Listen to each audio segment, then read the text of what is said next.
আসসালামু আলাইকুম। মুসলিম মাত্রই জানে যে ইয়াজুজ মাজুজ একটি বর্বর জাতি, যাদের অনিষ্ট থেকে সভ্য মানুষের রক্ষার্থে জুলকারনাইন বাদশাহ শক্ত প্রাচীর তুলে দিয়েছিলেন। কিন্তু অনেকের প্রশ্নে যে তারা এবং তাদের ঘেরাওকৃত প্রাচীরটি কোথায় অবস্থিত, এর জবাবে প্রথমেই জেনে নেই এ বিষয়ে কোরআনে কারিমে কি বলা হয়েছে। আল্লাহ তাআলা বলেন, অবশেষে যখন সে জুলকারনাইন পথ চলতে চলতে দুই পর্বতের মধ্যবর্তী ভূখণ্ডে পৌঁছল, সেখানে এমন এক জাতি পেল যারা তার কথা সুস্পষ্ট বুঝতে পারছিল না।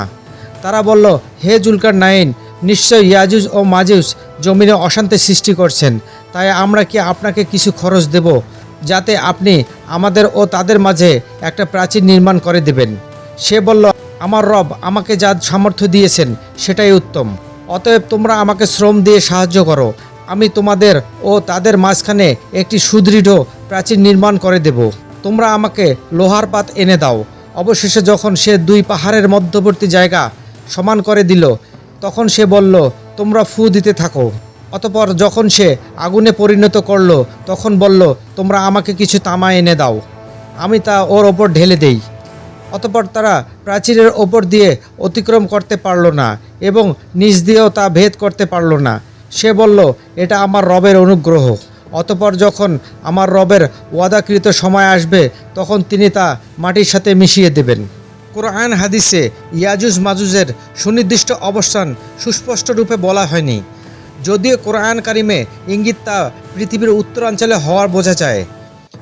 আর যেহেতু কোরআনে মৌলিক নিদর্শনা বোঝার জন্য তাদের সুনির্দিষ্ট অবস্থান জানা জরুরি নয় এবং মানবজাতির প্রভূত কল্যাণ তা জানার উপর নির্ভরশীল নয়, তাই সুনির্দিষ্টভাবে তা না জানলেও কোনো অসুবিধা নেই। বরং এ ব্যাপারে আল্লাহর রাসূল সাল্লাল্লাহু আলাইহি সাল্লাম এর কথার ওপর সামগ্রিক বিশ্বাসই যথেষ্ট।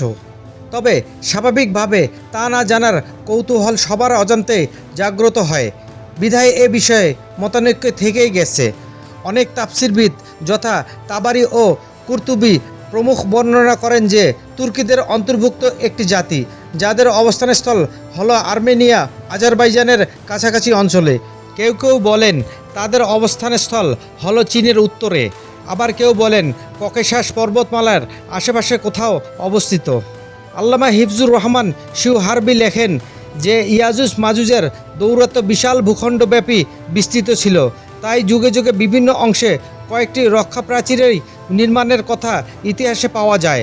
যেমন চীনের মহাপ্রাচীর, যা চীনের জনৈক রাজা তৈরি করেছিলেন। দাগেস্তানে অবস্থিত আরেকটি প্রাচীর রয়েছে। আরেকটি প্রাচীর কাকেশার পর্বতমালা উচ্চর ভূমিতে অবস্থিত। উত্তর প্রাচীরগুলোর শেষ দুটির ব্যাপারে অনেকের ধারণা যে কোনো একটি জুলকারনাইনের তৈরিকৃত প্রাচীর হতে পারে। কেউ কেউ বলেন জুলকারনাইনের তৈরিকৃত প্রাচীরটি ধ্বংস হয়ে গেছে, মঙ্গোলীয় তাতারিরাই হলো ইয়াজুজ মাজুজ। কেউ কেউ রুশদেরকেও তাদের গোত্রীয় বলে মন্তব্য করেন, কিন্তু এসব মতামত কোরআন হাদিসের বর্ণনার বিপরীত মনে হয়, কেননা ইয়াজুজ মাজুজদের দলবদ্ধ আত্মপ্রকাশ শেষ যুগের কিয়ামতের পূর্ব মুহূর্তে হওয়ার কথা হাদিসে এসেছে। তবে এভাবে ব্যাখ্যা করলে তা মানা যায় তাতারি ও রুশ চাইনিজরা হয়তো ইয়াজুজ মাজুজ জাতির একটি অংশ, যে অংশটা সভ্য পৃথিবীর সঙ্গে মিশে সভ্য হয়েছে। তবে তাদের গোত্রীয় বেশিরভাগ অসভ্য রয়ে গেছে, যাদের চূড়ান্ত আবির্ভাব কিয়ামতের আগে হবে। কিন্তু প্রশ্ন হলো, জুলকারনাইনের প্রাচীরটি যদি অস্তিত্বশীল থাকে, তাহলে তথ্য প্রযুক্তির এই যুগে যখন দুনিয়ার হাতের মুঠোয়, আমরা তার সন্ধান পাই না কেন?